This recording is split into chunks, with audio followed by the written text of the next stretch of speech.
Howdy gamers, Leighton here. I've got some very exciting news for you. Not only can you put this podcast all up inside of your ears and cavities, you can now put this podcast on your body with the Leighton Night exclusive long sleeve terminally online shirt and proprietary patent pending Leighton Night 3 peaches and 1 lemon beanie. This merch drops next Friday, February 5th, and we have a limited stock, so patrons of all tiers get first dibs, and then the store will be made available to the general listening public. So if you want to put things on your body, go to www.patreon.com/Leighton Night. Do people still say www? Anyway, the merch is cute. You should get it. Love you. Enjoy the episode.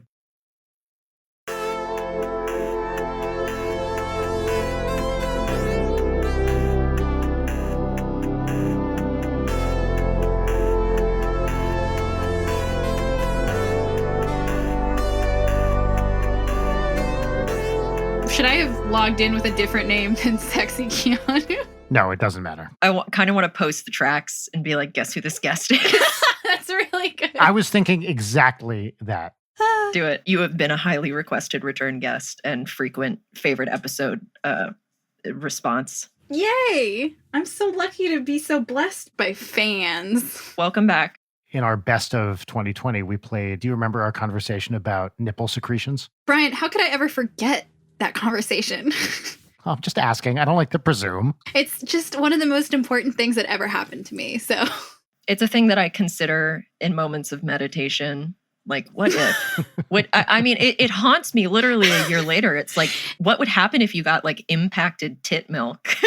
And we're back into it. This is the thing. The only thing that would have been more wonderful than just the memory of discussing it is if it actually happened to me. If I could secrete weird shit from my tit. If it manifested and it's like, okay, I'm back a year later. I am the breakfast queen. Yes. That would be like a nipple secret, you know, like The Secret. Is this a pun? I'm manifesting. That's what I'm talking about. It's on your nipple vision board. And then it happened. You know who's on my nipple vision board? I would love to know. The 7-foot-tall vampire Big Mommy Milkers Resident Evil lady. Mommy Milker, Resident Evil lady.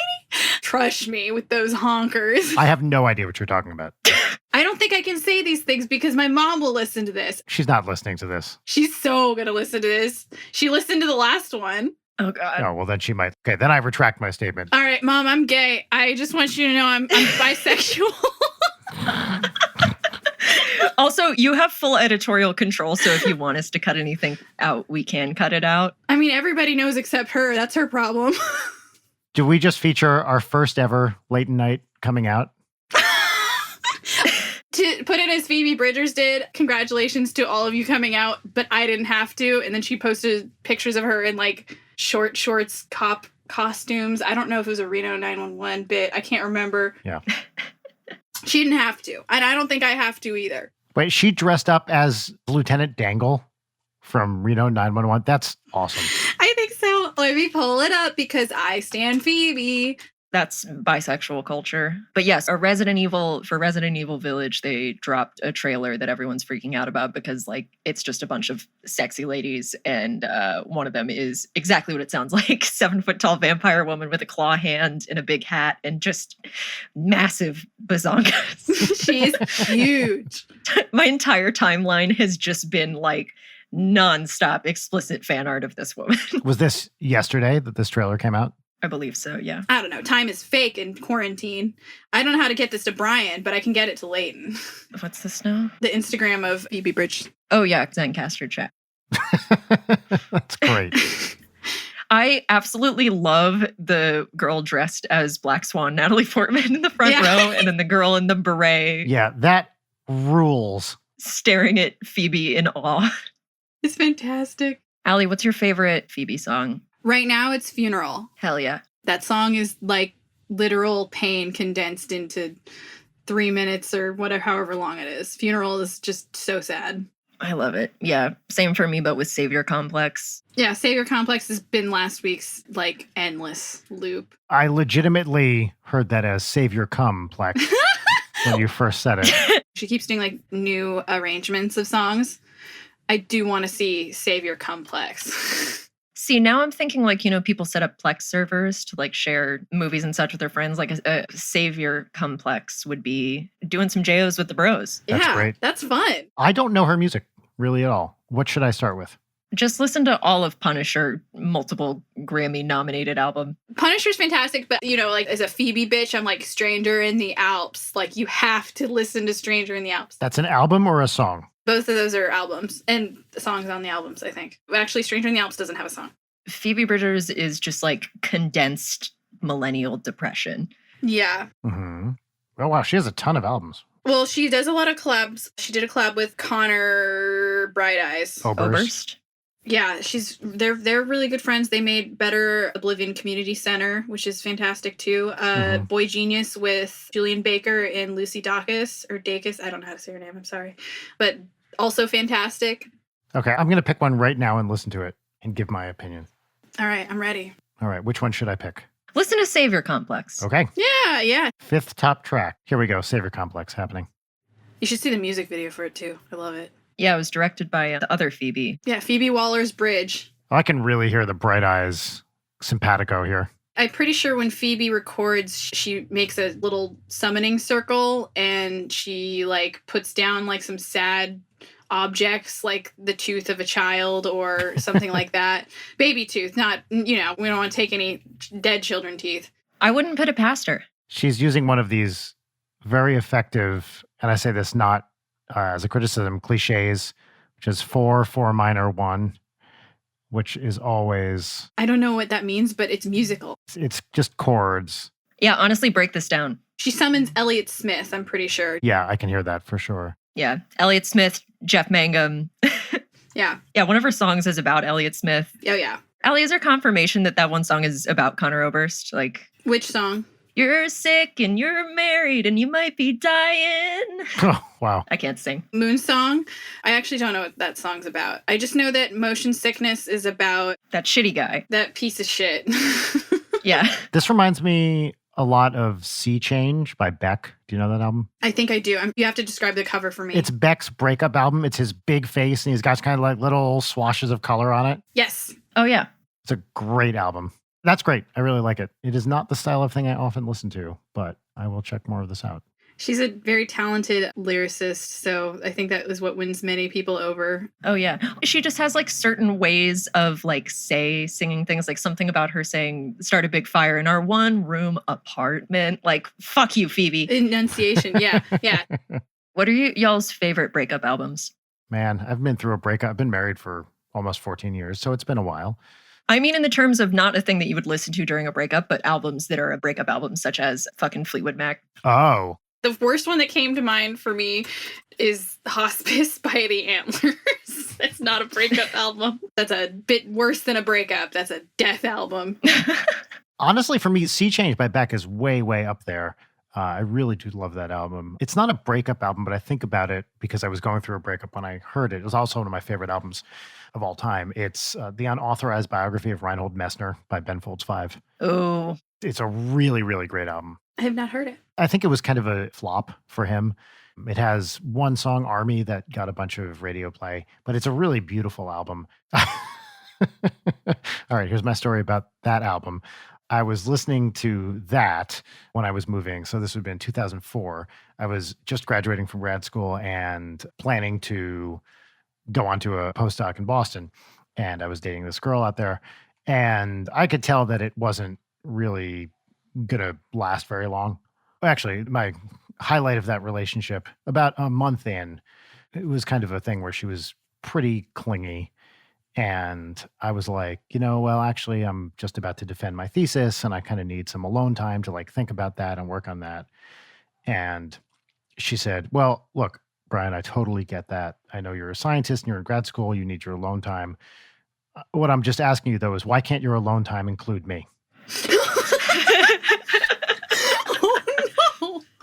Oh, no. That's like something, if my dog could speak, I think those would be the only words that she would say. If Audrey could speak. Yeah. That quote has stuck with me for years. Why can't your alone time include me? So being a young, however old I was, 29 at the time, I decided to drop a subtle hint about the suspected future of our relationship. And I played a song off that Ben Folds album called Don't Change Your Plans for Me. Oh, no. Subtle. Oh, no. I played it for her and I was like, what do you think? And it made her sad. And then I felt very bad. And we did break up not long after. There's a whole fucking story here, but. The slow descent. Yeah. Actually, you know what? Okay. I will tell this story. I've never told this story publicly. I'm so excited. Exclusive. Okay. So this is slightly after me playing this track for her. I think it was February, something like that. We'd only been dating a couple months, and I'd known for a while that her birthday was coming up. And because I was in a band, we had a gig scheduled many months in advance on her birthday. I'm going to make up a name. Give me a female name. Jane. I'll call her Jane. And I was like, all right, Jane, I know your birthday's coming up, but look, I'm in this band. We've scheduled this gig months in advance. I'm just telling you in advance that we cannot do anything on your birthday. Why don't we go out for dinner the night before? And then on your birthday, if you want to, you can come to this show. And unfortunately, that's the way it's going to be. And she was like, I totally get it. Completely fine. Great. So I take her out to a nice dinner for her birthday the previous night. I was at grad school, so I had no money whatsoever. You know, I spent what for me was a lot of money on a nice dinner. It was a great night. So she stays over at my place. The next morning she wakes up and she wakes up mad, like mad. Oh, no. And I was like, all right, Jane, what's up? And she's like, I can't believe it's my birthday. We can't hang out tonight. And so mad. And I was like, look, I'm so sorry. There's nothing I can do about this. I have, 5 other people in my band that we booked this gig. This is just what it has to be. And I'm sorry. Yeah, just mad. Flash forward to the end of the day, experienced a whole day of this woman just being furious with me, like simmering anger. And so I have to go, I load in. After we load in, she comes with me. She's just standing pouting the whole time, very, very mad. So I take her across the street for a quick Mexican dinner. There was a little burrito place. We get some burritos. She's mad the whole time.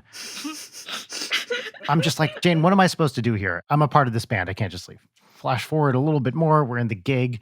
She stands front and fucking center next to the stage, arms crossed, furious the entire time. And I remember talking to her. I'm like, can you just move? Like, can you stand somewhere else? We're playing a show. Killing the vibe. Just move, please. Like a gargoyle just looking over you. She's like, I can't believe I'm not even getting free drinks on my birthday. I'm like, what? I don't get free drinks here. Do you understand my deal? We're not a popular band. We're at the phase where you pay to be there. Yeah. Our deal with this bar was we got unlimited Miller Lights, and that was it. So I was like, I can pour you as many pints of fucking Miller Light as you want. No. But I don't get free drinks, and I already spent all my money last night. So the guys, of course, in the band, I was with these guys, some of whom were academics, some of whom were not, all very, very chill dudes. It was like basically a jam band. And throughout this whole thing, they were like, what is up with that chick? Like, what is going on with Jane? And I was like, she's mad, this birthday thing. And they had already seen some warning signs before this, which I won't get into. As is always the case with the bros. Oh, yeah, the boys. They know.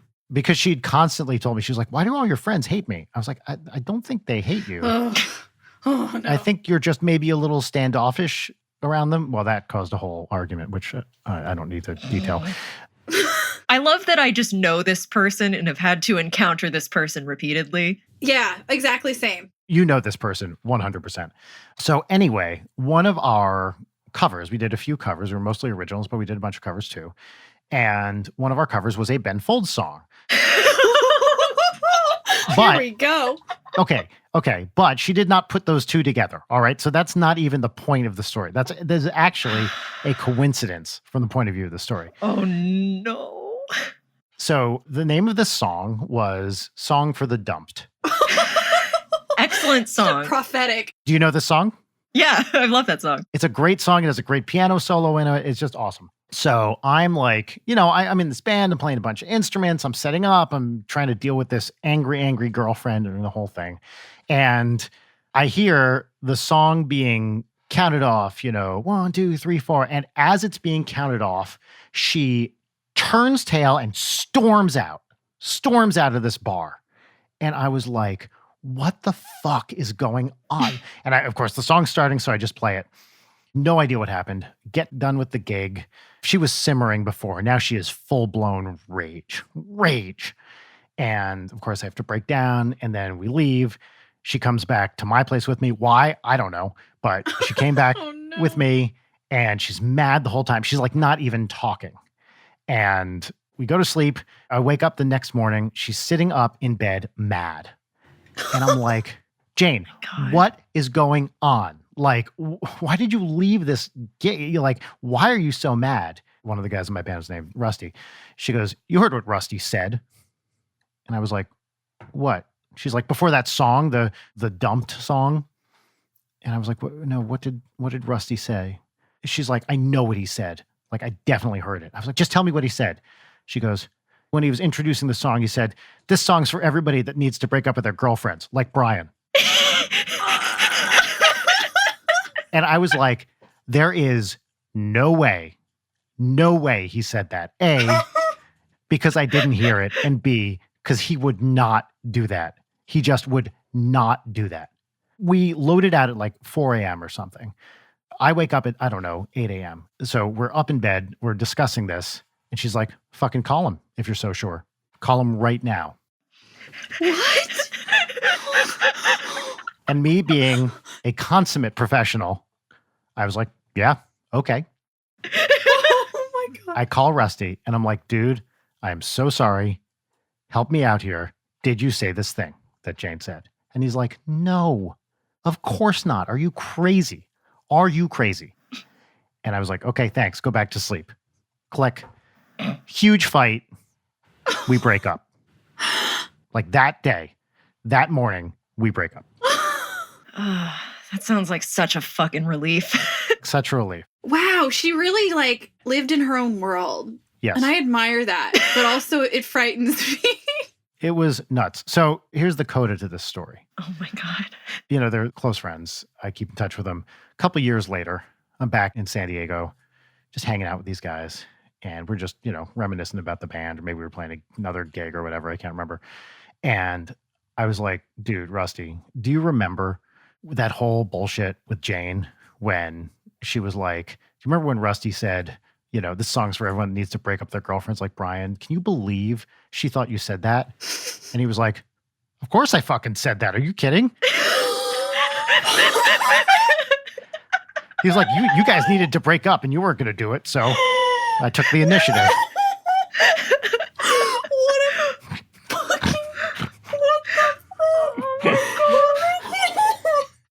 And so did that just skate over your head while on stage?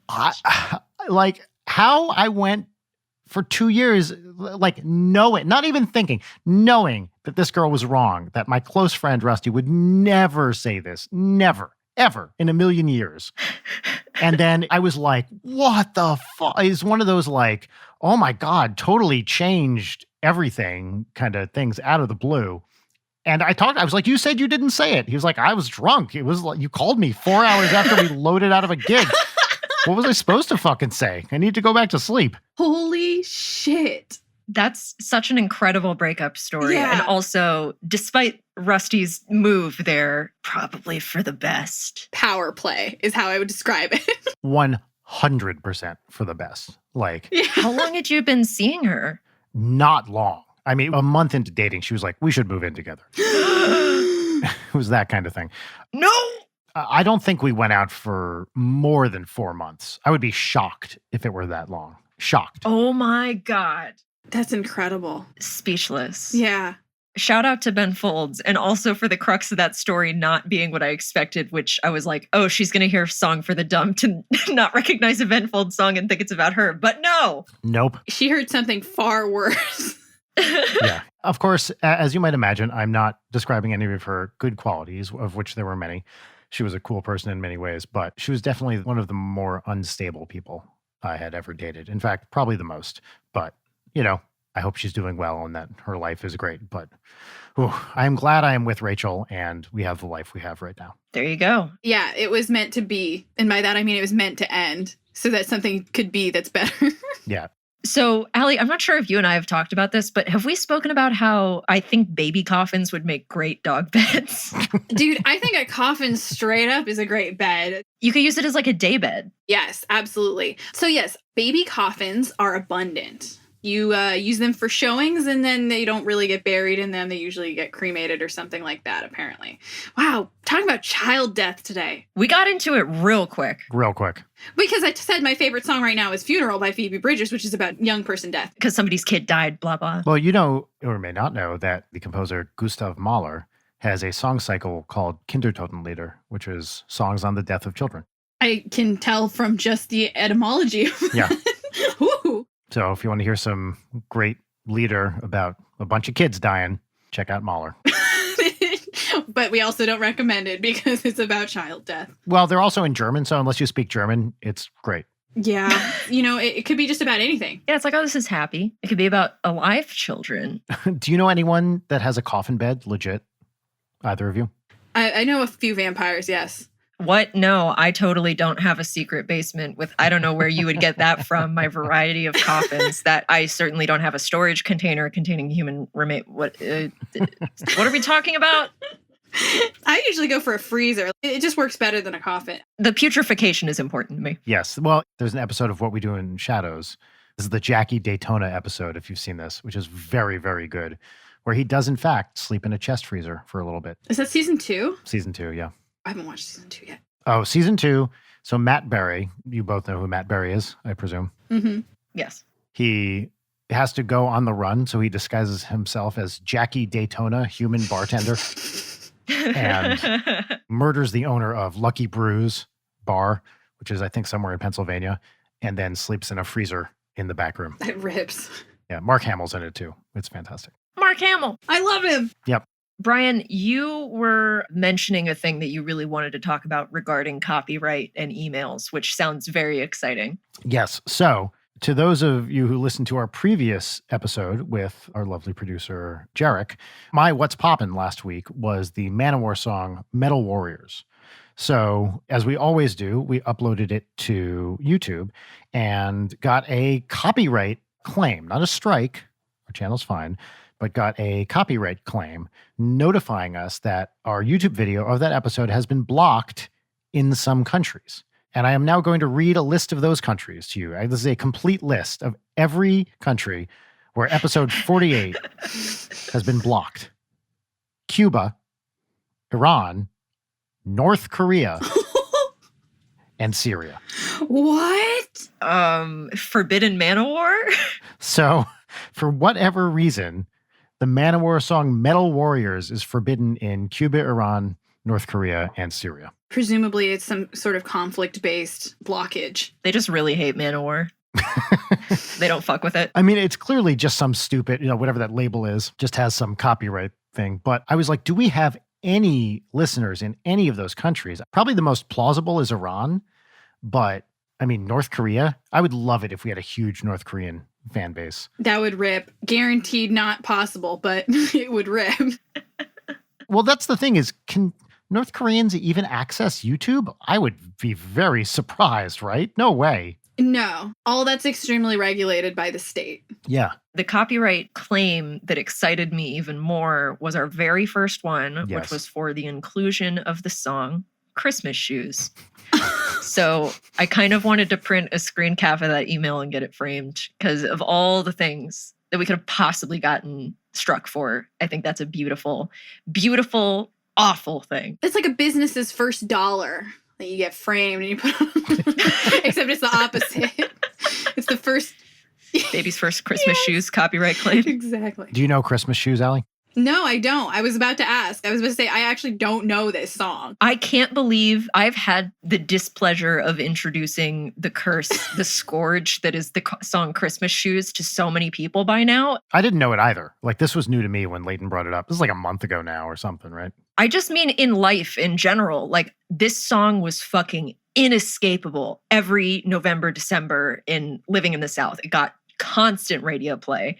And it is, in my opinion, the very worst Christmas song. Basically, Allie, we don't have to do this whole debacle again and get our second copyright claim on Christmas shoes. I was going to say, we could bring it right back around. We already got one, so it's sort of like double jeopardy, right? The TLDR is that it's a Christian, like, rock group. Oh, yeah. The most hated of all genres. I can say that probably. But the song is about a guy who's not in a Christmas mood. He goes shopping, and then there's a little boy who doesn't have enough money to buy a pair of Christmas shoes because his mother is dying, and he wants her to, quote, look beautiful if she meets Jesus tonight. I know of this song. Because Jesus has a foot thing, and he's looking right there, right away. Yeah, they made a Hallmark movie starring Rob Lowe. I know this song. This just like electrocuted my brain with something from like the 90s or the early 2000s. I hate this song. It's really bad. It occupies the same space, and I'm sorry, I don't want to bring up controversial Christmas takes in almost February. No, do it. It occupies the exact same place in my brain as A Christmas Story does, which is, to me, one of the most awful things I've ever seen. And I haven't watched it since I was a kid, but I hate A Christmas Story. Wow. I don't know why. I don't know many people that hate A Christmas Story. I think it was just like, I hate every single child and adult. The cursed energy. I did not find it funny. I haven't seen it probably since I was 10 years old, but every time it would come on in my home, I just hated it. And I'm sure maybe as an adult, I would have a different perspective because I would understand what is happening, but I think it was too violent in like a psychological torture way. That's a good point. It really kind of is. That kid goes through some bullshit. It's some fucked up shit, bro. I remember the tongue thing, the BB gun and the icicle. Oh, very upsetting. I remember just horrified child expressions. So many like children's Christmas movies are just about horrible trauma. Like Yeah. Home Alone, horrifying abandonment and home invasion fears, like the Santa Claus, like, oops, you killed Santa, now you're Santa. Literally terrifying. Honey, I Shrunk the Kids is actually up there for me in terms of horror. Things I would not want to happen to me as a child that I think from movies that I conceivably believed were possible. Yeah, any appearance of quicksand. Terrifying. Oh, so many kids' movies feature, and you know, for me, I've talked about this on the show, Time Bandits is the ultimate example of this, where a child's parents literally explode at the end and then all of his friends drive off and leave him alone. What? Oh, yeah, just awful, awful, awful thing that deeply traumatized me. To me, the most interesting thing about Christmas Story is the director is this guy, Bob Clark, who also directed Porky's, which was a very popular 80s sex comedy, which had, I believe, 2 sequels, possibly more. Baby Geniuses, Wow. if you know that movie. Yeah. And then a few others too. He was like this weird kind of just eclectic director. But when I think of A Christmas Story, I think of Porky's and Baby Geniuses. It's like that was the same guy. How? I don't know anything about him. Yeah, it overshadows like the haha Christmas fun family movie thing. Yeah, although that movie had to have been his biggest hit. For sure. Had to have been. Demographically, it's not like everyone's like, let's gather around and roast some chestnuts and watch Porky's with the kids. Watch Porky's. I think that's also part of it. I could not relate to that movie at all because of like the sheer whiteness of it. It's the whitest fucking thing in the world. Yes. I have a large Filipino family on my white side. It's like, they're just really nice. Like there's no like conflict to the degree. There's no misbehaving to that degree in any of my experience. I was the youngest one of the youngest kids in the family. So like I was the one that was misbehaving by having a cell phone. Oh, the horrible curse of having a cell phone. We were talking about this last night, but just like, I'm not sure how bad it is now, but just sort of the like, why are you playing video games? You should only be playing this for educational reasons. Oh, yeah. Come on. Brian, thank you for being a gamer dad. You know, that feels like a really positive and needed influence in this world. Yes. I do think about that. We are definitely raising a little gamer. She loves games. Good. We're playing Hyrule Warriors together now. It's pretty fun. God, the game goes on fucking forever, though. Like, I desperately want it to be over. You sound like a game grump right now. Yeah, I know, right? I didn't play any of the tutorials, and I'm not doing well, and it's a total mystery. I can't believe you just slipped that in there. And now I'm mad at the game designers. But she has a little notebook, and I'll send you, when I remember, a picture of one of the pages where it just is listing all the monster names. So she's just started writing down this, crazy kid scrawl. Electric Moblin, Fire Hinox, Bokoblin, all the Zelda monsters, and it's very, very cute. That's so charming. That's so adorable. Honestly, it's very exciting to her that you can play as the girls. Mhm. So you can play as, Urbosa, and don't even start with me that you can play as Yes. Zelda. Like, she goes in every time Zelda shows up. Mm-hmm. That meant everything to me as a kid, because I started playing games when that was not normal for you to be able to play as female characters unless it was like fucking Samus or like some Tomb Raider shit. Like, it's either titty ladies or no ladies. When Pokemon allowed you to play as what's her name? Why did I forget? In Sapphire and all those games when they came out, it was life changing for me. Representation matters, obviously, for formative young minds. It absolutely matters. It's interesting to me and to Rachel that, so she's a little kid, so she wants to pretend play everything.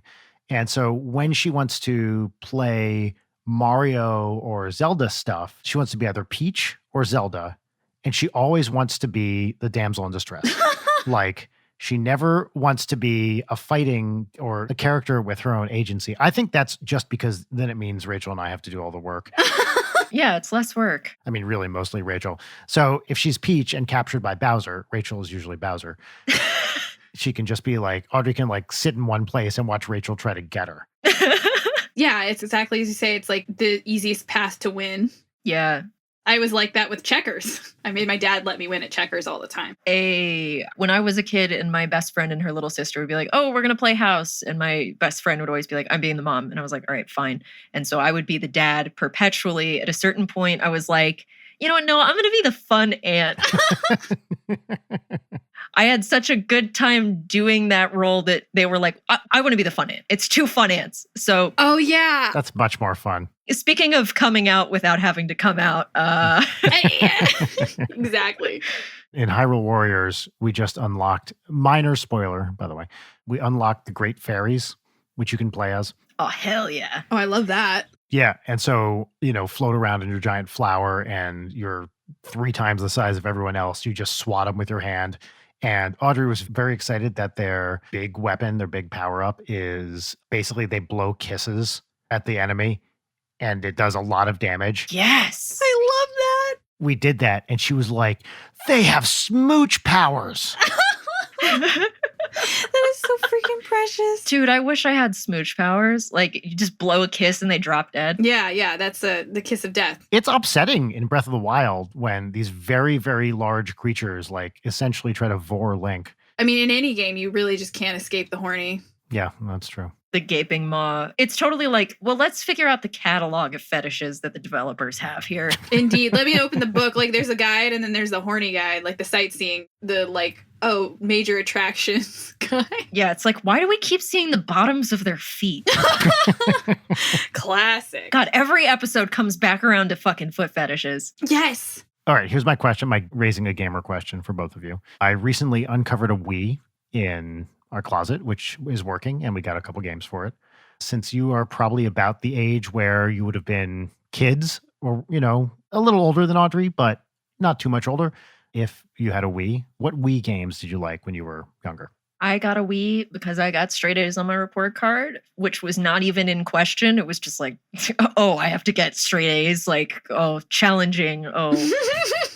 My shit that I'm not sure I would recommend, but it was My Sims, which was like a weird resource gathering and crafting, like not really Sims game, but you can dress up your little character and decorate your house. So like instant win for me. She would love that, actually, I think. Yeah, I think she's at the age where it would be similarly magical and fun as it was for me. Mm-hmm. I was like very basic. I loved Wii Sports and all that shit. I do love Wii Sports because everyone got to play it on anybody's Wii, right? Like, it's the first thing anyone brought up at parties. I didn't have a Wii. The only things I played on the Wii were at my friend's house, and that was Rock Band and Super Smash Bros. Brawl. And both of those things resulted in social trauma for me. So it's just like... In what way? Rock Band, it's like arguing over who gets to do what. And then Super Smash Bros. Brawl was just like teaming up to just shit on you. Oh, yeah. It's hard because I do love Smash Brothers, but I can't play it because it just reminds me of my friends beating on me. Yeah. It's really stupid too, because like at the time it was not a big issue, but later as I became an adult and looked at it, I was like, wow, that really influenced my tendencies to avoid things. We got that Super Smash Brothers for the Wii before we had a kid. It was just me and Rachel. I don't know why we got it, because I had no friends that lived near me. We were in suburban Jersey at the time, and Rachel did not want to play it. So I spent $60 in this game and had no one to play with. Eventually just got rid of it because there was no point. Yeah. Anytime somebody's like, hey, let's play Smash, it's always that person who like is extremely good at it. Yeah. And it's like, oh, I'm a scrub. Come on. I'll play as Samus and I'm going to die immediately. Yeah. Like, don't do this to me. This is psychological warfare. Yeah. Ike and Aaron and Eugene, when they play, I mean, Ross is probably the guy you just described because he has a specific technique, which he describes as the suck and cuck. But when we played in the office with everyone, it was like this perfect balance of people that were partially good, but like knowing that they were generous enough to play characters that they weren't good at to make it fun for everyone. And that like blew my fucking mind. That's a bro move. I really miss those days when we would see the clock hit like 5 or 6 or whatever, and we'd all like jump and run over to the couch and play Smash for a bit. It was really cute. Yeah. I don't want to call out Ross. I think Ross loves being evil. Oh, yeah. That's his whole shtick. I know. Of course Ross loves to be evil. I really miss you, Ross, if you hear this. I'm sorry. Ross is evil on main, you know? Yeah, he plays Kirby and he sucks you into his mouth war style and jumps off cliffs and lets you die. He just spits you out into the abyss, and that's the suck and cuck. I'm sure everyone already knew that, though, based on the description of it. Allie, I had a dream about you last night, or you were in my dream. It was a terrible nightmare. You weren't in the nightmare part. You were the one nice part of this dream. It was just like it segued from nightmare, and then we were just like holding each other on a couch, and I think we were talking about Succession. Yes. All we do is talk about Succession. It was just holding each other tenderly and discussing Tom and Greg. I love them, first of all. Since I'm writing fucking fan fiction, I'm dreaming, not that I'm writing the fan fiction, but I'm trying to figure out the next point of like plot in my own fan fiction. Like I'm playing the game again because it's fucking super fun. Anyways, it's because I've been writing too much that I keep projecting like, oh, what if it went this direction? And then it's like walking through the passageways and corridors of my own mind, but I'm also trying to loot some really nice booty shorts from a dead tiger claw. The layers. It's really stressful. That's the worst part, is when you play something that you enjoy or you do something fun and then you have a stress dream about it because you're so mentally like checked into that. Engrossed. Yeah, like into it. Dude, that happened to me the first time that I played Portal, and then also again with Portal 2. All the time. Where every single dream, it would be portals. And if I watched a movie or a TV show, I'd be like, why don't they just portal over there? Literally same, because it is psychologically torturous, obviously, for Shell to be, testing with 2 sexiest robots ever made, just constantly harassing you. I definitely had a Binding of Isaac dream. For sure. Really? Oh, yeah. Yes, that's another good game that would induce that for sure. What's another game that would induce that, I think? Dishonored was big for me. Oh, yeah. I feel like Dark Souls is just like already like a liminal, like aesthetic enough. I want to talk about this. Should I play Dark Souls? I have never played any Dark Souls games. All I ever hear about them, in fact, I wrote a song about this for Starbomb, is how hard they are. Yes. I never hear... And they're also really fun. I just hear they're really, really hard. Should I play Dark Souls? I don't know. Games are weird. There are 2 types of ways to access games: watching others play and playing them yourself. Mm-hmm. I have conceded that 99% of games in this world I will never want to play. Even if I love that game, I want to experience it and hear the story and see it, which is how I ended up working for a fucking Let's Play company, probably.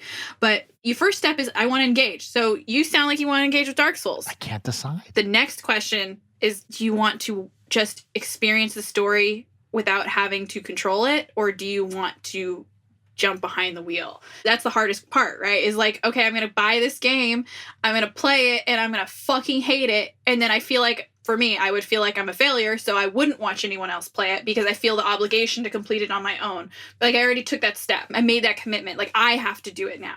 But it's not true. You shouldn't feel that way when you play games or see a game, or a game gets too hard or you don't have time. We're all busy. I think you should try playing it, but if you don't fucking finish it and you still are interested, you should go watch someone play it on YouTube. That's good advice. Yeah, I think another thing to consider when buying a game or getting into a game is like, what's your threshold of suffering that you are willing to tolerate? Oh, very low. Very low. Okay, then don't play Dark Souls then. Just save yourself the fucking grief. I have a limited amount of time in which I can play games, right? I'm a father to a young child. When that child is awake, I'm not going to be playing Dark Souls. So that gives me, I don't know, a couple hours a day.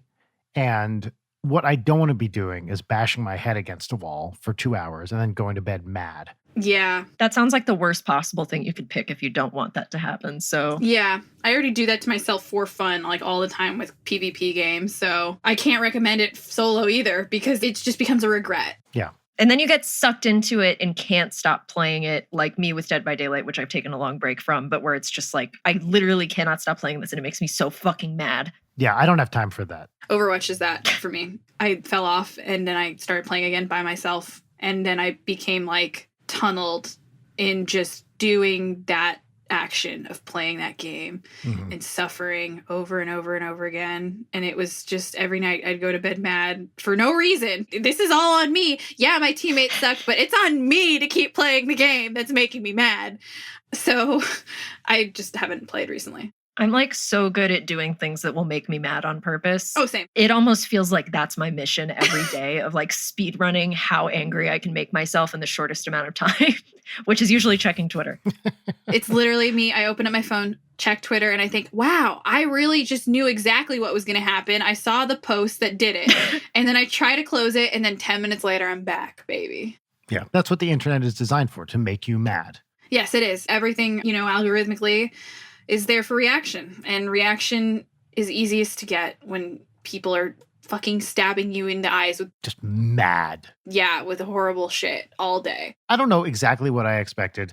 I think I expected a little bit that after Biden got in, people would be a little less mad. No. But that doesn't seem to have happened No. at all.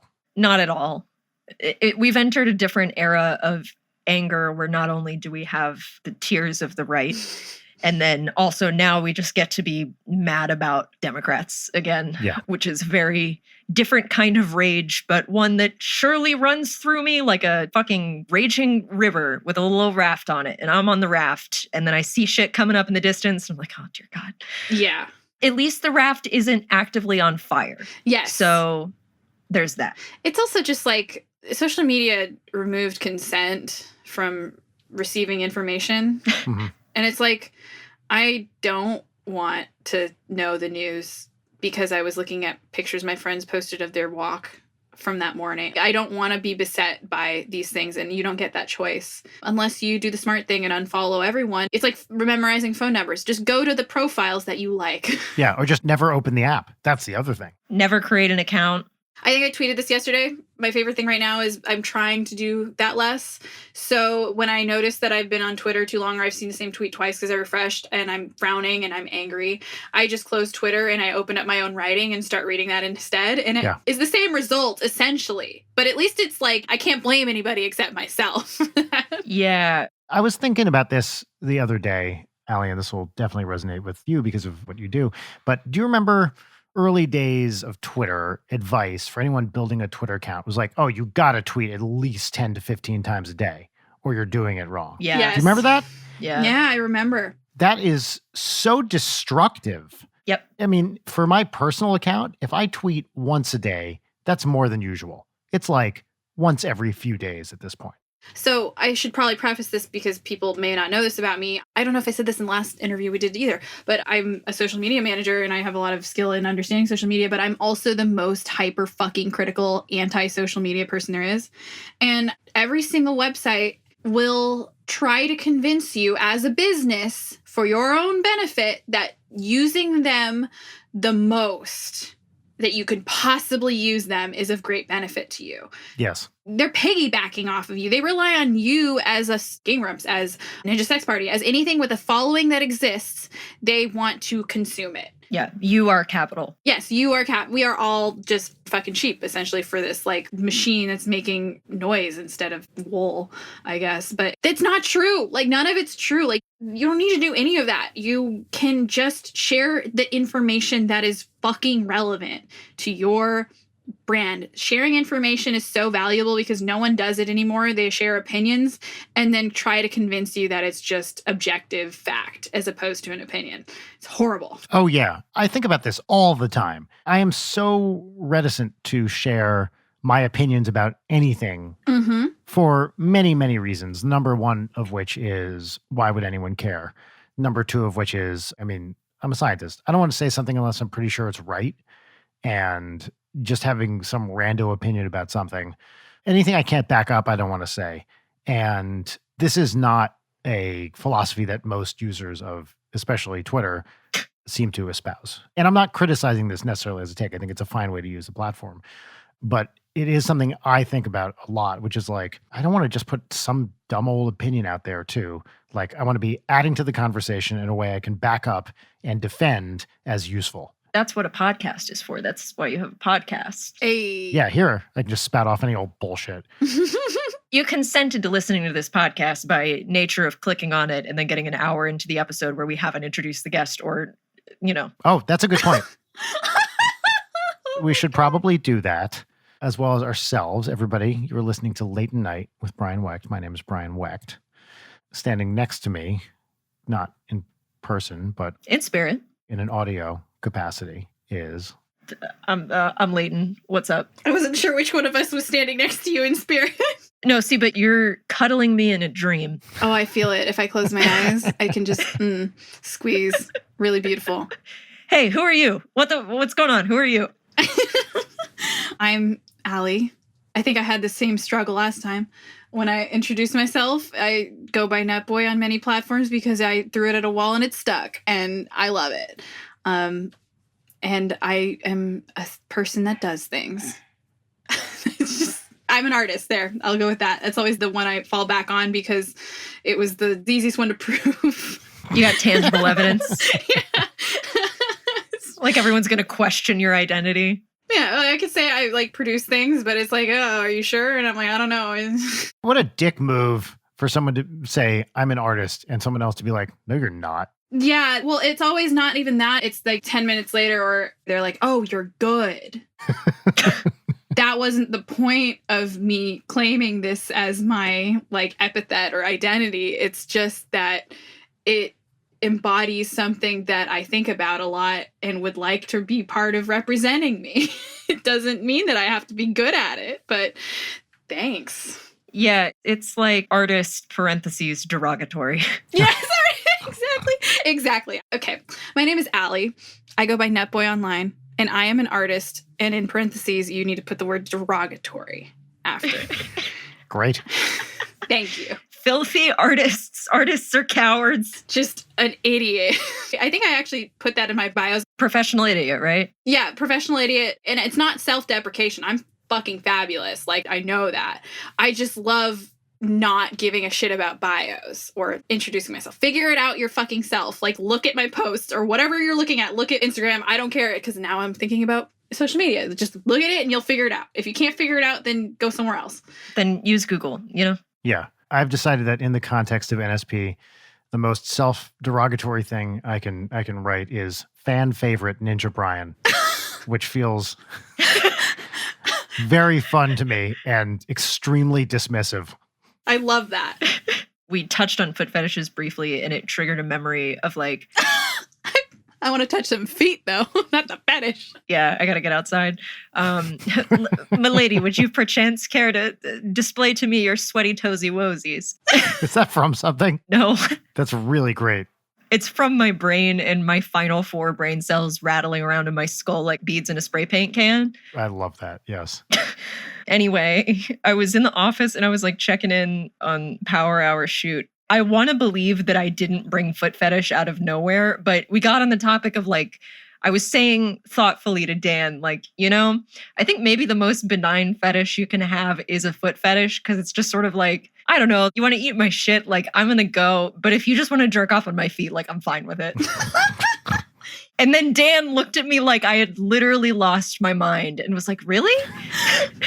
I figured of all people. Yeah, he would understand. This is so unfair. No, believe me, he's heard a lot worse, literally from me. So I think he's okay. Constantly. One of my first interactions with him was explaining what an ovipositor is. Mhm. Oh my God. I remember that, yes. It's my job to fetishize his feet. So then I make it a point to. Mostly Aaron, though, because, Aaron will just shove them out there. Toesy-woesies. I was thinking about this the other day. How is it possible that Dan has a greater than 5 out of 5 rating on WikiFeet men? Because you won't shut up about it, and people do it despite fan favorite Ninja Brian. I'm sorry. There's just no justice in this world. If anyone, and I'm not criticizing Dan here, but if anyone can have a higher than 5, higher than the maximum rating, come on. That's an upsetting coding error. And I'm not saying that because my rating is 4.67, not that I checked recently. Come on. It's like an A++, right? That you shouldn't give those out. Even an A+ is debatable. A little bonus. Yeah. You should only be able to have it if you have more than 5 toes. Thank you. Yes, correct. Can you get verified on WikiFeet? Oh, that would be the best. You get a WikiFeet blue check? Oh, and it's just a toe. Yeah, a blue foot. Oh my God. Is there a blue foot emoji? Can we put that in the Late Night Twitter handle if there's a blue foot emoji? Well, surely we can dye the foot emoji blue. But you can't do it on Twitter. It is blue. It's like the toes, like walking through the sand outline foot thing, and it is navy blue. If you'll excuse me, I'm going to do that right now and not tell Jarek about it. And he's just going to be like, why is there a foot? You can figure it out later. Edit. Late Night foot emoji. Remember last week how we read that review where the person was like, it's kind of like the same thing over and over. It's like history repeats itself, my friend. I don't know if I can exit this conversation without confessing. A week ago, I woke up and I wanted to save some reaction memes to my phone. Twitter immediately recommended me, because it always is trying to recommend you to do other fucking bullshit. It recommended a Stan account for Keanu Reeves. And I clicked on it, and this person uses many memes to react to Keanu Reeves' his existence. And some of them are pictures of him, and I saved a bunch of them. And as I was scrolling idly through it in my half-awake state, I saw a picture of his feet, and the first thing I thought was, whoa, nice. Like, exactly that. And as soon as I entered my head and left, I had to shut the phone, like throw the phone across the room. I was like, I've been poisoned. The bit, it became real. And then I really thought about it. I was like, they were really beautiful. But is that okay that I think that? Or is it fetishizing his feet? And then it was a moral conundrum. If we're doing it as a bit and it becomes unironic, does that mean it's creepy that we are fetishizing feet? Yes. I agree. Stanhood in general is a real cut and dry ethical quandary, in my opinion, but one that I thoroughly engage in because we're all dying slow, folks. If I want to look at a picture of Keanu Reeves' feet and go, nice. I just was about to do the stupidest thing ever and say, it can't be public in the podcast that I'm recording.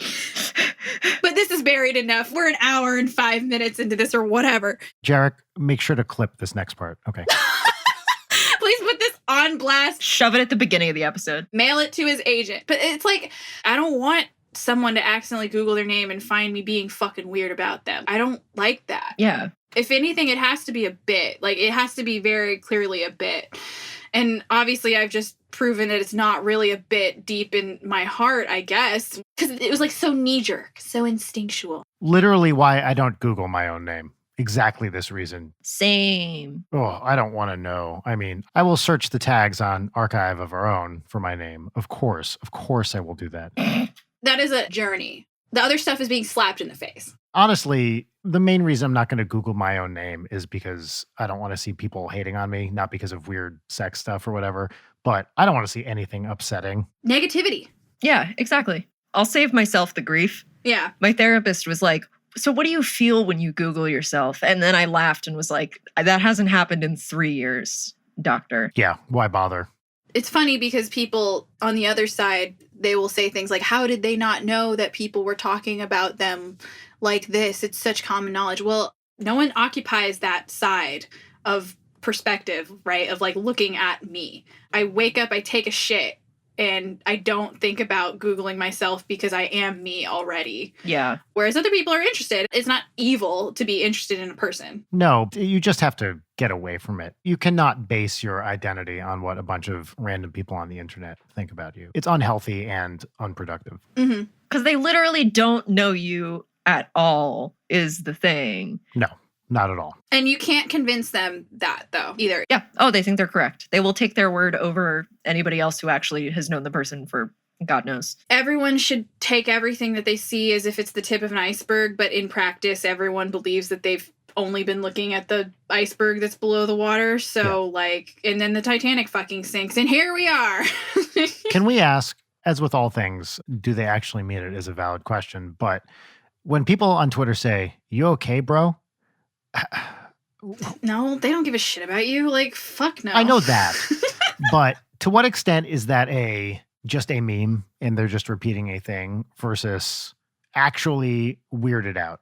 No, I think things people say are just because they heard another like it's an echo chamber, right? Like they know that would work as a response, so it's just put there. Yes. Yeah. I have muted "You okay, bro" on Twitter. Dude, the amount of stupid shit like that. My favorite thing that I muted was, "Or were you normal?" Fuck off. Oh my God, yeah. Recently. Oh, I haven't seen that. Fuck. It's always shit like, do you do this? And then it's like lists a trait that could apply to like fucking anyone. And then they assign it to a category. So either like you have a mental illness, or you are a girl, or you are a boy, or you are gay, or whatever. They assign it to that. And it's unrelated. And then they say, "Or were you normal? Or did you grow up with this trait? Or were you normal?" Yeah. Same with like, bisexual culture is sleeping in your bed backwards, actually. Like, shut up. Please shut up. Oh, it's so frustrating because all these things started out as funny jokes that were like, oh my God, me too. Like, I do love a joke where it's like, haha, I'm aware this is unrelated. And then got rammed into the ground. Yes, it's like, oh no, you guys started fucking believing it. Bernie mittens. You started making it real, like manifesting this, actually. I have to say, Bernie Mittens, that is one of the fastest turns I have seen from this is cute and funny to won't this ever fucking stop. And that was a matter of minutes. Truly. I had a dream because of Bernie mittens. Listen, I was having a fucked up sex dream that was under, like bizarre circumstances. And I'm trying to figure out how to tell this so it doesn't sound insane. It should be insane.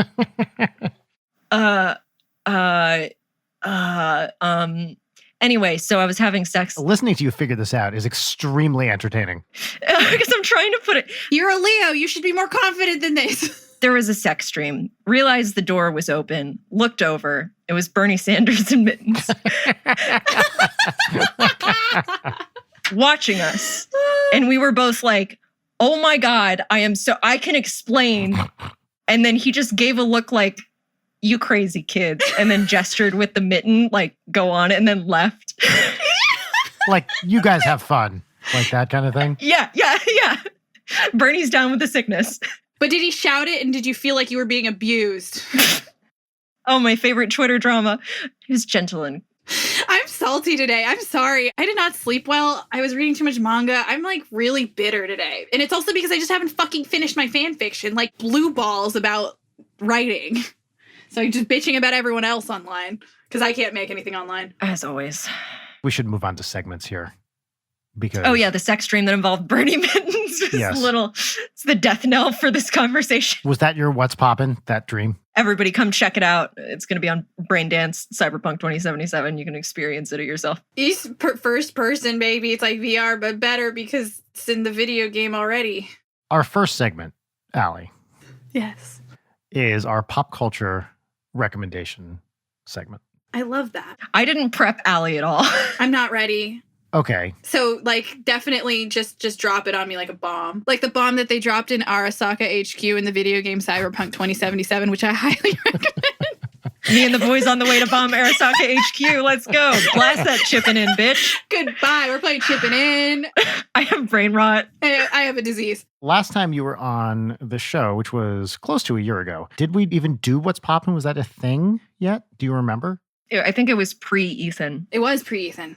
frequently? And any answer is fine. I will not be offended. How frequently do you listen to this show? I think I listened to Jory's episode last, but before that, it was a very dry spell. Okay, great. This is allowed.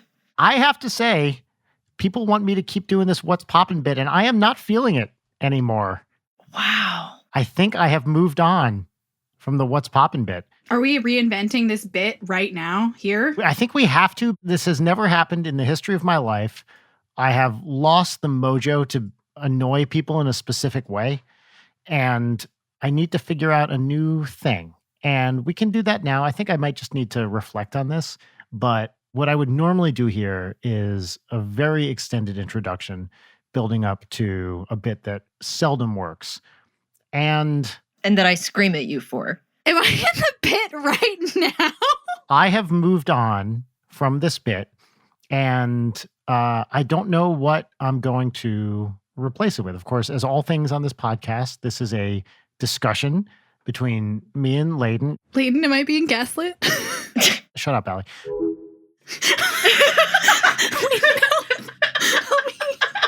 It's a discussion between me and Leighton, and I don't know exactly where we're going to take it. It could be something, sometimes we just try stuff out and it works or it doesn't work. And if it works, sometimes we keep it. More frequently, actually, we try stuff out and it doesn't work. And we're like, let's do that again.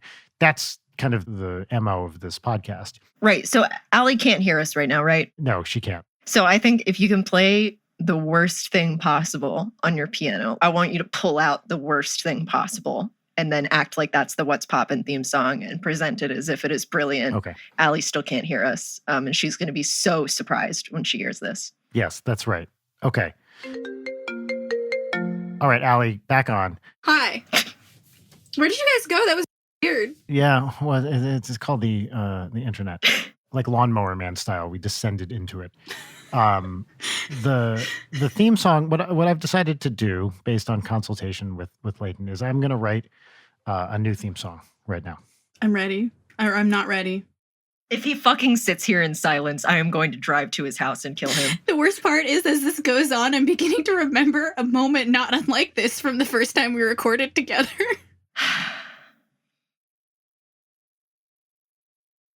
All right, what did you think? I'm hanging up. I'm going to go. Brian, it's been fun doing this show with you it's been quote unquote fun. I'm getting a sense of deja vu. It's just like in that Keanu Reeves movie called The Matrix, where he sees a cat twice. It's almost as if I've heard this moment of silence before. Song. This really, really, really wonderful song. Well, thank you. I'm glad you enjoyed it. Almost a year ago. It was really fantastic, Brian. My favorite part about it is the lead up to it. Yeah, I think that is the best part. I agree with that. It sets it up well. It's like a climax. What's poppin'? What's poppin'? Context is everything. That's my motto. Context is everything.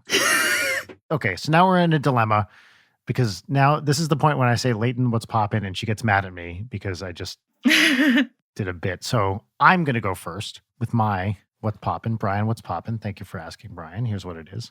Do you want me to ask you? Sure. Yes. He asked himself. Don't enable this.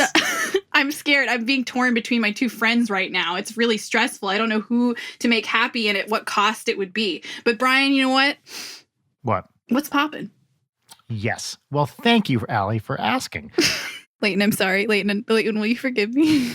A line has been drawn in the sand. What's poppin' for me is a show.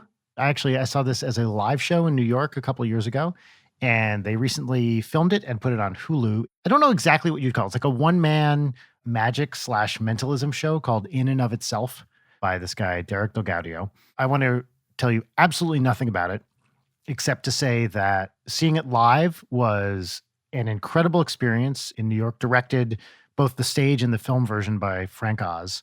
And it's just a really cool piece of theater that you should go watch. And I would like to hear what people think about it. I think it's fucking great. You said it's on Hulu? It's on Hulu. They just came out on Hulu like last week.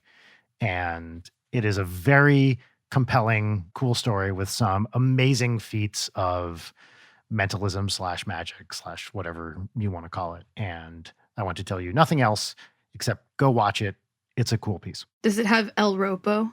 It does not have the senior citizen magician El Ropo from Los Angeles in it. First of all, he's more than a senior citizen, Brian. He's a cowboy.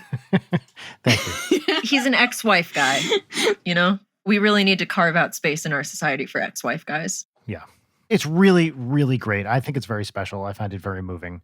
The guy, Derek Logatti, his performance, it's so low-key that it almost doesn't feel like he's performing. He's got a very, very laid-back kind of vibe, but I think it's very affecting. Nice. That's beautiful.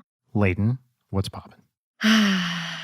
What's poppin'? I've been reading more, so I look at Twitter less. I'm preventing myself from losing brain cells, but I don't think I'm gaining any brain cells either, if I'm going to be honest. You don't get them back. They're gone forever once they're gone. Yeah, they're gone. I have two, one of which is a thing that I have loved for a long time, and the other one is a new thing, and both of them are fucked up. So the first one, I reread my favorite book, Geek Love by Catherine Dunn. Oh, yeah, that's a great book. Oh my God, Brian, I love that you've read that book. Yeah, I read it basically when it came on paperback. I remember loving that book 15 years ago or whatever, whenever it came out. Yeah, it's fantastic for everyone listening. And Allie, the title is terrible. Yes. And makes you think that it is about something that it is not. And I learned recently that Catherine Dunn, that was the working title for it. And by the end of it, she loved it so much that she just kept it. Oh boy. But the pitch is basically there's a family that runs a circus, and the mother and father who run it, they have a bunch of kids, but when the mother is pregnant, they expose them to radiation and put her on a bunch of drugs and shit so that she just has like they populate their circus full of freaks. And the geek part of the title is from, old circuses. They would have the people who would bite the heads off of chickens, and that's a geek. Mm-hmm. But it is about this circus and this family. And it's so relentlessly fucked up. Yes. I love that. What do we got? We got amputation, cults, incest, murder, all sorts of shit. Lots of incest. Yes, lots of incest. And then like some magic incest. Anyway. Yes. I remember that passage about the magic incest very, very well, very vividly. Oh my God. Yeah. But at the same time, like the reason I like it so much, A, because it's really fucked up, but B is B subheading A. It's just beautifully written. But the real thing that's great about it is that it's just like, somehow one of the most like touching stories about familial love and like compassion and caring for people that like agreed. It's so genuinely moving and so fucking devastating. I mean, like, Brian, as you know, at the end when shit goes down, it genuinely just feels like getting punched in the gut repeatedly. It's very upsetting. Where it's like, wow, I hate all of you, but this hurts so bad. I can't wait for Succession to do that to me. Dude, yes. But it won't. Because I'm stronger than caring about rich people. But I'm not. We're not above it. And then my other recommendation that I luxuriated on Geek Love too long, but it's a book called Unit 731, which is, anybody who doesn't know what I'm talking about, please don't go Google that. I was about to. Don't do that. But basically there was a big old fat war crime where Japan had this unit that was dedicated to human experimentation. Is this like a World War II era thing? Yeah, yeah. Imagine Mangala turned up to like 17. It is some of the gnarliest shit I've ever read. So if you are sensitive at all, like don't even look at the Wikipedia page, which I'm sure for people are like, that means I'm going to go look at it. But the book that I'm reading about, it gives a lot more like historical context for what was happening and how there was a huge cover up that the US was involved in.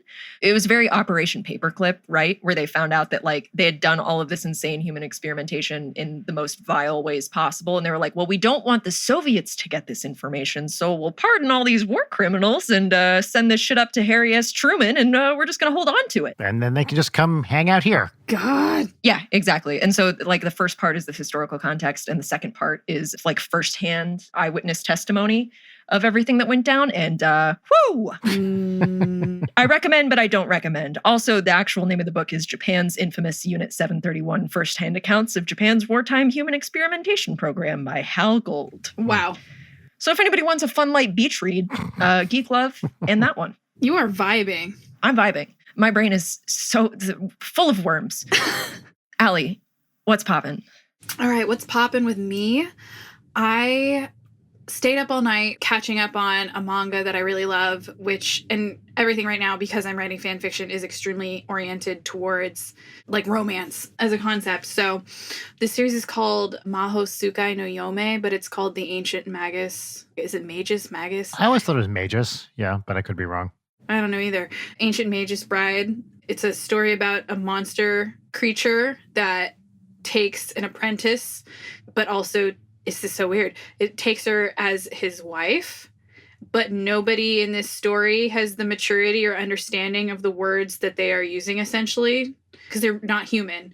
And the girl is from like a abusive home situation, or she's like an outcast freak teenager.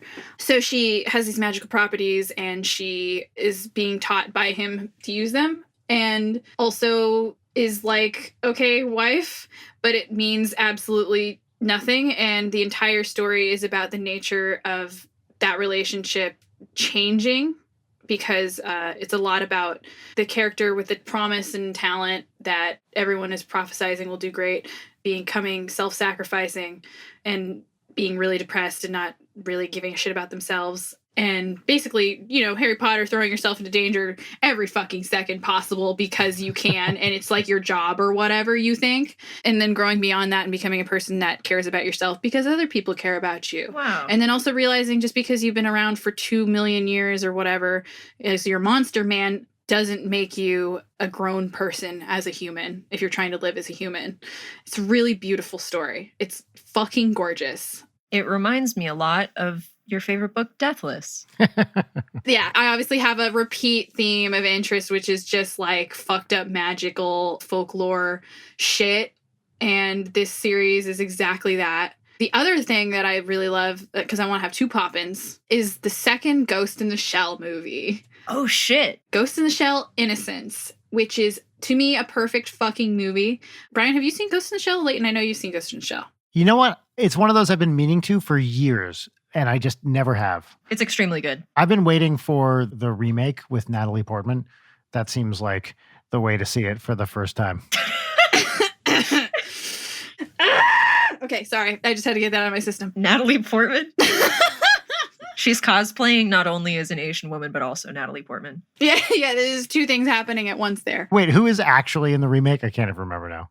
Scarlett Johansson. That's who it is, right? It's funny because it's a second remake. So the original Ghost in the Shell movie, the one that came out in 1995, is fantastic. But they actually made a second version of it called Ghost in the Shell 2.0, where they replaced it with this horrifying CG. Oh, yes. I remember hearing about this. You should see Ghost in the Shell 1, the first one, if you haven't seen it. It's interesting. It's not a perfect movie. The second one to me is superior because the first movie sets up the premise. The second one is this crime, cyberpunk, cyber pessimist also, which I think I preferred more than the word cyberpunk, because as demonstrated by the game Cyberpunk 2077, you don't always get the fucking pessimism that you're supposed to have in cyberpunk, to the degree that you should. Hey, you should hate corporations, but you worked for one, and we also have given you no reason to hate them other than Johnny won't shut the fuck up about Arasaka. The cyber pessimism in this second movie, Innocence, is fantastic. It's the story of the partner of Major Kusanagi just doing his job as a policeman and uncovering a strange series of deaths of young female robots going berserk and killing their owners and then themselves. It's a really great crime story that, when you see the things that the first movie tries to touch upon through this window of this crime procedural, it's fucking fantastic. Cool. Good movie. They all talk in quotes and are super obnoxious, and it's fucking gorgeous. And I actually like the CG in it because it is the first of the movies that they really started just jamming CG into it, because the CG is so fucking creepy. This entire thing is about like puppetry and dolls and creepy little girls. If you like creepy, violent shit, then this is it, baby. That's it.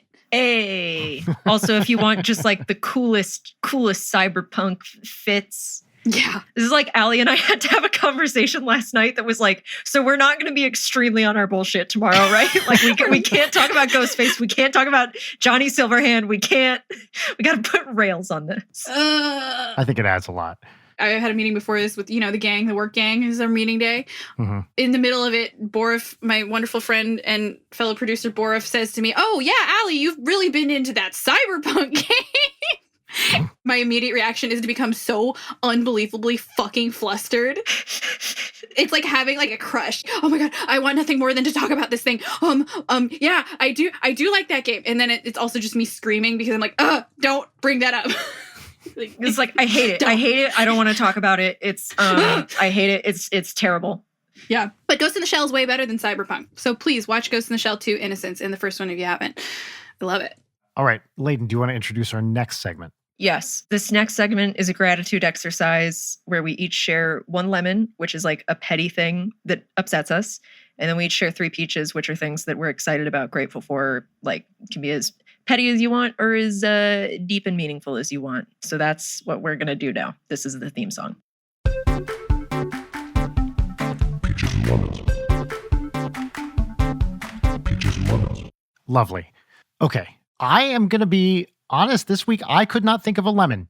Wow. That's beautiful. The absence of lemons. You know, in this relentless shit show of a world we live in, I couldn't think of a lemon. So I'm just going to take it and move on and not have a lemon this week because nothing came to mind. Wow. And also, folks, Brian has a heart out in 15 minutes because none of us would shut up about anything for this whole record. So he's going to do his peaches first, and then Allie and I come in during this show. So, Brian. Oh, great. Okay. My first peach is I'm going to read you a note I got from Audrey this morning. Oh. Hi, Daddy. It's Audrey. I do not know why I am so mean to you. Oh, no. I want to talk to you when you have time. I love you so much. You are my favorite daddy in the whole world. Love, Audrey. And then 2 minutes after giving me that note, she slipped it under the door in the room I was in. She slipped another note under that said, "Did you like my note? Type message here." It's so precious. Yeah. I won't go into what merited this note to begin with. Doesn't she frequently give you notes like, sorry, I was mean to you? I mean, she gives me notes frequently, not sorry I was mean to you notes. Don't call her out like that, Leighton. We can't be repeat mean. I seem to recall this being a thing. She has done this before. I wouldn't say this specific thing happens frequently, but it does happen for sure. Oh, it was so cute. Yeah. It was her first, like, do you want to go out with me? Check this box style note, which is. Oh, I love that. Yeah. My next peach is this past weekend. I was lucky enough to be a part of our friends, the Skeptic's Guide to the Universe, had a 12-hour live show, like literally 12 hours. Yeah, which they did to celebrate reaching 4,000 patrons on their Patreon. And I was on the show for a little bit. We ran a game show that we've been developing, like an online Zoom game show. And then I talked about physics for a little bit. So it was a lot of fun. Those people are the best. I've known them forever now, and I just think what they do is awesome. It's my favorite science podcast, hands down, and I was honored to be a part of it. So that was cool. Dude, congrats. Yeah, congrats. That's amazing. Thanks. Yeah, and hopefully we're going to start doing this game show like pretty regularly. In fact, that's the meeting I have in 10 minutes. Wow. That's exciting. It is exciting. And my final peach is that we have this fucking stack of old laptops that we need to recycle, but I can't boot up half of them. So I ordered a screwdriver and cracked the fuckers open, and I'm about to drill some hard drives Hey. to make sure they've all been erased. I love opening up computers. My first work study job in college was computer repair. So just anytime I crack open a computer, especially like I open these little MacBooks, they're dusty as shit. Like they were very upsettingly dirty inside there. Mm-hmm. And I'm about to, just drill down to some hard drives, which makes me feel great. And those are my peaches. Those are all beautiful peaches, Brian. So, in a late night first, everybody, I have a meeting to go to. And I kind of feel like I should commit to not listening to the edits of this either until it goes live. Ooh. All right. Ooh. A discovery. Spicy. Yeah, I'm just playing with fire. All I can say is please don't get us canceled. Please don't get us canceled. Bro, I've been canceled. Yeah. I wasn't talking to you, Allie, to be very, very clear. Oh, you know me. The moment that Brian leaves, just the opinions come out. This means we're probably just going to say disgusting things about beautiful women, you know? Great. All right. Well, have fun. Brian out. That's my catchphrase. Thank you for having me, Brian. Allie, you're the best. It's such a joy to have you back. Thank you for being here. You too, man. Always fun to talk to you. And it's the best part of this podcast is just catching up with friends where it's like, all right, here's a good excuse to talk to someone I want to talk to. So thank you for being here. Of course. Beautiful. Brian, have a good one. I will. Bye. Okay, so my lemon is coffee shits.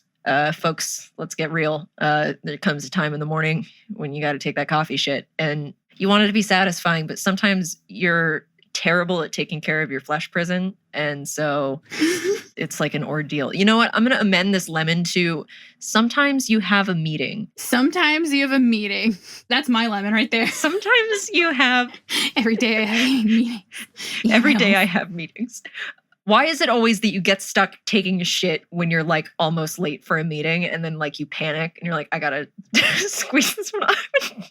This is awful. Every time. And it's always, I don't take my phone into the bathroom. And so I'm just like sitting there. I'm like, oh, fuck, I don't even know what time it is. Like, I'm going to be late and I'm going to have to make up some excuse for why I'm not here. It was like, I was too busy shoving a baby down the stairs. Like, I don't want to cop to shitting, but also now I'm saying on a podcast about shitting. This is going great. The amount of times I've actually sent a text message to my wonderful coworkers saying, hey, man, shit got weird. I literally, see you soon. And then I show up 10 minutes late to a meeting. It's absurd. Yeah. Allie, what's your lemon? My lemon is that it's been very cold. Right? I am a homeowner. I never stop bringing that up because it's the most burdenous thing. And it's like a wonderful privilege that I have that I could be a homeowner. I own a house in California. And, you know, people love to complain about how Californians are weak and we can't stand the cold. Well, the truth is, you guys don't understand. Is in California, since we're supposed to believe that the weather is great all the time, they build the houses out of fucking paper.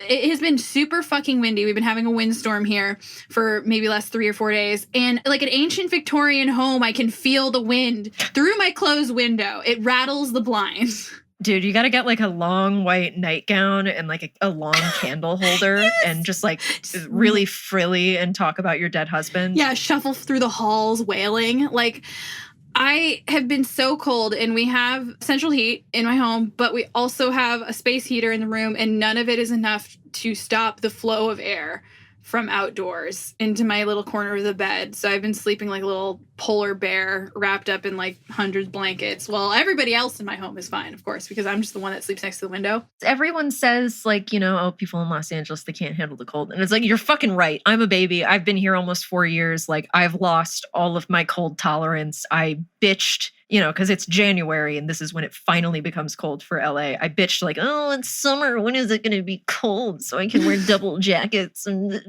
drink hot cocoa? And I'm like, I have to take my dog out. It's cold. It's so cold. Even Bear doesn't want to go out anymore. My life is so hard because it's windy. Yes, that is the most lemony shit happening to me right now. I mean, to me, it's like, yes, my house overall is like, you know, a nice 60-something degrees. Like, and outside it's 40 right now because the wind, plus wind chill. It's genuinely been 40 here. I don't know what it's been like in LA. It's always hotter where you guys are, but like... It's cold enough for me to whine about it. Yeah, it's like nice in our house, and then I have the AC on me, like is literally what's happening.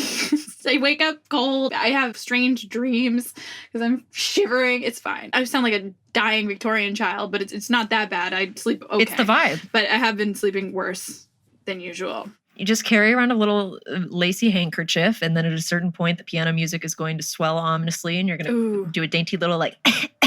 into your thing, and then there's going to be blood in it. You know what? This joke doesn't play as well during a pandemic. You're right. Well, you know what? I mean, we're all dying of a different consumption. Yeah. And media for consumption. Me, it's media. Am I right? Oh, wait. From the mainstream media. I talked over your bit. No, it's fine. We were doing the same bit. So now I'll do my peaches. My first peach is that I idly designed like my dream keycap set. I love it, by the way. Thank you. They're based on Sony Dynamicron, like blank VHS covers. And I was like, what do I have to do to get this made? And I was like, oh, this is a long shot. There's no way this can happen. Emailed a plastics company and the shit's happening. So hey, at some point, I will have a keycap set out, hopefully. God, please hold me to it. I am so excited for that. Yeah, it's me like making a thing to sell selfishly so I can have it. Yeah, of course. But that's why we do any of the things we do. And if people want to join us along for the ride, then come on over, kids. Get your keycaps. It's me standing on a corner in a trench coat and just being like, hey, kids, you want to buy some red switches? I got the holy pandas. I got those Zelioses, baby. I lubed them myself. I can lube them for you. I've got the right kind. Not the box switches, though. Those come pre-lubed. None of those shitty little plastic stabilizers. I can get some O-rings for sure. Pre-lubed is the most ominous thing you could say about an object. Anyway, my second peach is also keyboard related in that I received in the mail a set of keycaps that I've been very much looking forward to, which are jelly palm keycaps in the mochi colorway. Their palm is a different type of plastic that's very hard and almost waxy and much thinner than the plastic that's used for regular like double shot keycaps and shit. Mm-hmm. But it's fucking gorgeous and I'm obsessed with them because the only thing that brings me joy in this life anymore is terrible media and keyboards. And then my third peach is Starbucks pistachio latte. Bro, I got one of those on my desk right now. Dude, me too.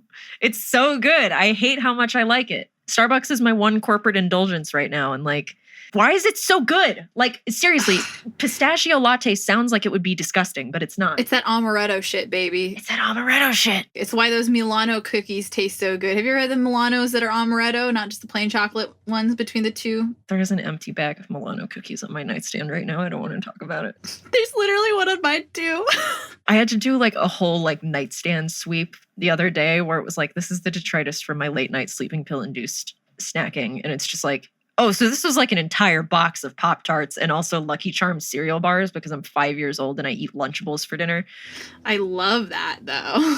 I want a Lunchable right now. Lunchables are so good, dude. They fucking hit. Charcuterie is just Lunchables for adults. Exactly. Lunchables and Uncrustables, any sort of a bowls. Yes. It's good shit.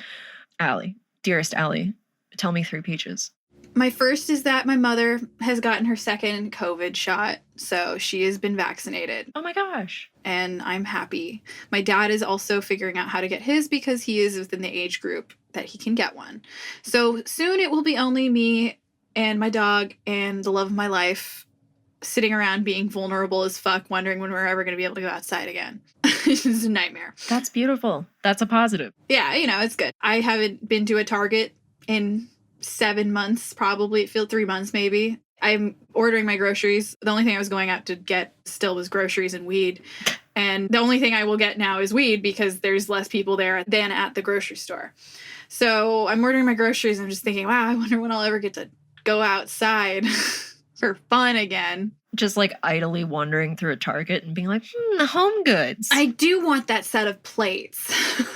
I don't need plates, but it has cats on them. We've talked about this. Their design team is on point. Yeah, they are fantastic. Yeah, that's my first one, is that my loved ones are getting protected. My second peach. I just ordered another set of my books. I made a sketchbook this year and it sold well. And thank you to everyone who purchased it. I'm restocking it. That's all. I just got it ordered. And once you restock, where can people find this? Oh, I thought you'd never ask. It's at my coffee. It's at ko-fi.com/NUTBOY because I love that little coffee website. It's amazing. Yeah, it's very cute and charming, and they got a great little store feature on there, so I put my book up there, and it worked out great. Yeah, I'm excited about that. Every time I look at the sketchbook, I'm just like, I drew that much? Because it's like 100 pages, and I was planning on a 36-page book. Oh my God. Yeah, you made a physical object. A tangible object. It's physical. I'm looking at a pile of them in here that were poorly printed. Sorry to my printer, who I will not name. But yeah, they were poorly printed, so they were just sitting there as rejects. But they're still beautiful because it's my art. The fuck? Yeah, it's incredible. Everyone buy one when it restocks because Allie is perfect and amazing and just draws the best titties. Thank you. Especially demon titties. Hey, we'll talk about the MILF after I get another some mommy shit. My next peach, I have a little studio in my backyard, which is where I do things now because I can't stand being in my room anymore. And it has a little vent, and it's essentially just a shed. But in the vent right now, there is a lizard that has been sleeping in the warmth because it's an insulated space and it's been very windy and cold. There's a lizard that decided to weather out the storm in this vent. So I just see its big, soft, white belly and its little legs and really long tail. Luckily, this lizard has survived to keep its tail probably its whole life in our backyard. And it's just sitting there. Oh, to be a lizard in a warm vent. I know, right? I keep wondering if it's dead, but I'm not going to poke it. I'm not going to find out. Right now, I'm just going to love the idea that it's hibernating because I had a gecko and I know that they don't move sometimes when it gets cold. You got that cold-blooded shit. I don't know how animal blood works. Whatever. What I really care about is 7-foot-tall vampire mommy titties. Oh my god, she's cold-blooded too. I'm going to be forced to play this game, and it'll probably make me motion sick. But, like, I guess it comes down to, realistically, I will watch somebody else play this game. But, like, I want to be smothered in the vamp bosom. It's, like, so large. And people kept sending me the screenshot of the blonde lady in that one, like, you should cosplay this. And it's like, I would like to. I don't think y'all can control yourselves and not make me regret this. Yeah. Freaks. Horny people have no rights, as we've just demonstrated. And I have signed them away. Willingly. Years ago. It's in my will. It's fine. What are other important topics that we need to hit before we end this episode? This is the first time I've ever been at the helm without Brian. We should probably start by shit-talking Brian. Like, what was up with that fucking bit, dude? Like... I don't know, man. I don't know who he is anymore because, like, his whole brand is antagonism. And, like, every week it was exciting for me. You know, I act like I hate it, but it's like at the 75% point of the episode, my energy is dwindling and me getting performatively angry about something really juices me up. And so this is sort of like the trope in movies and TV shows where, like, the supervillain and the superhero are after each other all the time. And then the superhero succeeds or whatever. And then they have, like, a villain breakup. And then the villain's like, man, I wish I had the hero to change. It's that, but devoid of all the horniness that trope would otherwise imply. No, that trope is just disgusting. Terrible thing. Well, folks, Allie and I just... Brian left and we just talked for almost an hour, like literally screaming. I'm looking at my waveform and it's just like, it goes off the fucking rails. Brian knew, though. He knew. He vacated the premises. It was like essentially giving us permission, which is fucked up of him, honestly. Yeah. We should blame him. So, folks, I don't know if you heard even a minute of that horrible conversation, but I think the promise is we'll cut it out and heavily edit it and then put it on the Patreon, maybe. Yeah. Oh, boy. Yeah, I was not kidding about it just being an hour. Like, I was like, it's going to be an hour of us saying disgusting things about women, and we went so far past. If any of that made it in. We say these things. We are women. This is a disaster. This is an unmitigated disaster, folks. This is a shit show at the fuck factory. Shit show at the fuck factory, baby. All right, folks, watch Succession, read Geek Love. Don't read Unit 731 because you will have a bad time and you will have nightmares about it. Allie, thank you so much for coming on this show. Literally anytime. That hour, especially of us screaming, was very healing. It was. It really, really brought it all together for me. It truly did. We brought it home. I felt like I was a little low energy during episode, and then it all just like came shooting out like a coffee shit. It was a gradual buildup. I was vibing, though. I was low energy. I felt like I was very focused. No, you did great. I'm on a lot of Adderall, though. That's why. I'm sitting in a pitch black room and have been, so everything sort of feels like it's going in slow motion. Yeah, exactly. Just like that thing that you can do in Cyberpunk. Fuck off. My Sandevistan activated. Great. That's the end of the episode. Thanks, everyone. Stay safe, come hard. Allie, will you stay safe, come hard? I already am, baby. Let's go. All right, that's the end of the fucking episode. Goodbye. Goodbye. Leighton Night is produced by Brian Wecht, Leighton Gray, and Jarek Centeno. Follow us on Twitter at Leighton Night, on Instagram at Leighton_Night, or email us at leightonnight@gmail.com.